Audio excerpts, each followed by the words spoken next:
Subscribe कीजिए PC studies को और दबाइए इस घंटे को हमारी लेटेस्ट एजुकेशनल वीडियो सबसे पहले देखने के लिए।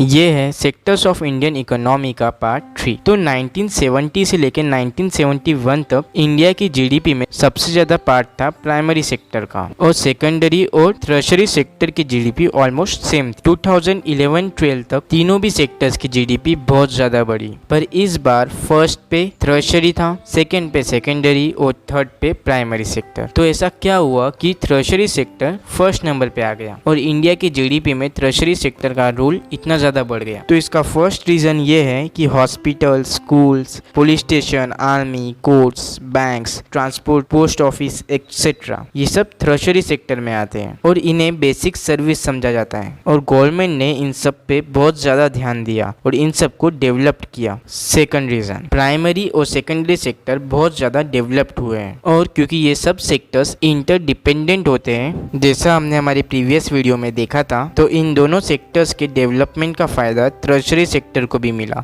और टर्शरी सेक्टर भी डेवलप्ड हुआ। थर्ड रीजन, तो लोगों की इनकम टाइम के साथ बहुत ज्यादा बढ़ गई और अब वो उसे खर्च कर रहे हैं, जैसे मूवीज देखना, शॉपिंग करना, रेस्टोरेंट्स में खाना खाना, पब्लिक स्कूल में पढ़ना, और ये सब एक्टिविटीज टर्शरी सेक्टर में आती है। फोर्थ रीजन है, पिछले कुछ सालों में एक नई इंडस्ट्री जिसका नाम इंफॉर्मेशन एंड कम्युनिकेशन टेक्नोलॉजी है, ये बहुत फास्टली ग्रो हुई है और इंफॉर्मेशन टेक्नोलॉजी टर्शरी सेक्टर में आती है और इसका एग्जाम्पल है व्हाट्सएप, गूगल, फेसबुक एक्सेट्रा। और इसका फिफ्थ और लास्ट रीजन है कि इंडिया में ग्रीन रिवॉल्यूशन आया था, जिसके वजह से क्रॉप्स की प्रोडक्शन बहुत ज्यादा बढ़ गई और क्रॉप्स के साथ साथ ट्रांसपोर्ट, स्टोरेज और ट्रेड जैसी सर्विसेज की डिमांड भी बहुत ज्यादा बढ़ गई और ये सब टर्शरी सेक्टर में आता है। तो अब हम देखते हैं कि इंडिया की जीडीपी में किस सेक्टर का कितना शेयर है। तो इंडिया की जीडीपी में प्राइमरी सेक्टर का शेयर है 15%, सेकेंडरी सेक्टर का शेयर है 27% और टर्शरी सेक्टर का शेयर है 58%। तो इंडिया की जीडीपी में सबसे ज्यादा 58% शेयर टर्शरी सेक्टर का है। पर अगर हम इन सेक्टर्स का शेयर एम्प्लॉयमेंट में देखें तो इंडिया में 49% लोग प्राइमरी सेक्टर में काम करते, 24% लोग सेकेंडरी सेक्टर में काम करते और 27% लोग टर्शरी सेक्टर में काम करते। तो यहाँ पर आपने ये ऑब्जर्व किया होगा कि इंडिया में सबसे ज्यादा लोग प्राइमरी सेक्टर में काम करते, पर इंडिया की जीडीपी में प्राइमरी सेक्टर का सबसे कम 15% शेयर है। तो इतने ज्यादा लोगों को एम्प्लॉयमेंट देने के बाद में भी प्राइमरी सेक्टर का शेयर इंडिया की जीडीपी में इतना कम क्यों है? तो टर्शरी सेक्टर में इतने कम लोग क्यों काम करते हैं? तो इसका फर्स्ट रीजन ये है कि टर्शरी सेक्टर में एजुकेशन और स्किल की बहुत ज्यादा जरूरत होती है, जो कि बहुत सारे लोगों के पास नहीं है। इसलिए टर्शरी में कम लोग हैं और प्राइमरी में ज्यादा है और टर्शरी सेक्टर में बहुत कम जॉब क्रिएट हो पाती है, जिससे बहुत कम लोगों को टर्शरी सेक्टर में एम्प्लॉयमेंट मिलती है। थर्ड रीजन है डिसगाइज्ड एम्प्लॉयमेंट, इसे हम अंडर एम्प्लॉयमेंट भी बोलते हैं और इसे हमने क्लास 9 में भी पढ़ा है। तो अंडर एम्प्लॉयमेंट में जरूरत से ज्यादा लोगों को एम्प्लॉयमेंट मिल गई होती है। जैसे एक फार्मिंग फील्ड में अगर 8 लोगों की जरूरत है तो वहाँ पे 12 लोग काम कर रहे हैं, जिससे उनका एफर्ट डिवाइड हो जाता है और इसे ही हम अंडर एम्प्लॉयमेंट बोलते हैं और ये ज्यादातर प्राइमरी सेक्टर में होता है। तो अब हम देखेंगे कि हम कैसे ज्यादा जॉब्स को क्रिएट कर सकते हैं और एम्प्लॉयमेंट को बढ़ा सकते हैं। फर्स्ट है, गवर्नमेंट स्मॉल फार्मर्स को चीप एग्रीकल्चर लोन देके एम्प्लॉयमेंट क्रिएट कर सकती है, क्योंकि वो पहले एक क्रॉप उगाते थे।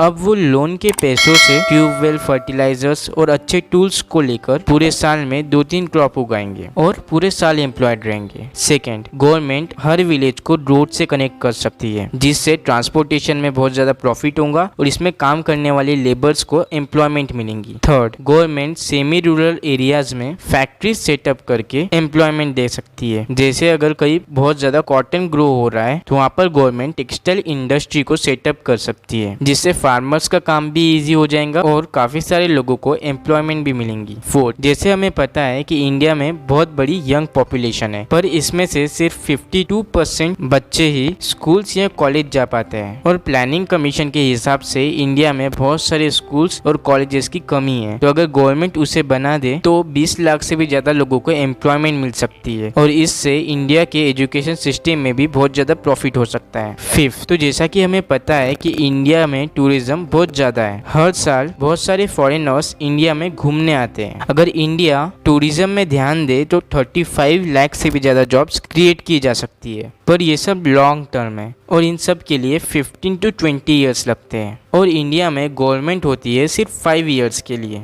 और इसीलिए government in long term plan में ज़्यादा ध्यान नहीं देती है और शॉर्ट टर्म प्लान बनाती है जिससे रिजल्ट जल्दी दिखे और वो अगला इलेक्शन भी जीत पाए। और इन शॉर्ट टर्म प्लान्स का एक एग्जाम्पल है नरेगा, जो कि 2005 में आया था और अभी तक चल रहा है। तो अब हम नरेगा के बारे में देखेंगे। तो नरेगा का फुल फॉर्म है national rural employment guarantee act और ये ईयर 2005 में आया था और ये जब आया था तब ये 200 डिस्ट्रिक्ट में था और बाद में इसे बढ़ाकर 625 डिस्ट्रिक्ट्स में कर दिया गया था। और इसमें जिन लोगों के पास काम नहीं होता उन्हें 100 डेज के लिए एम्प्लॉयमेंट दी जाती है और गवर्नमेंट अगर उन लोगों को काम नहीं दे पाती है, एम्प्लॉयमेंट नहीं दे पाती है, तो गवर्नमेंट उन्हें अनएम्प्लॉयमेंट अलाउंस देती है। मीन्स उन्हें बिना काम किए ही सैलरी दे दी जाती है। तो इस वीडियो में इतना ही, इसके आगे का हम पढ़ेंगे हमारी नेक्स्ट वीडियो में।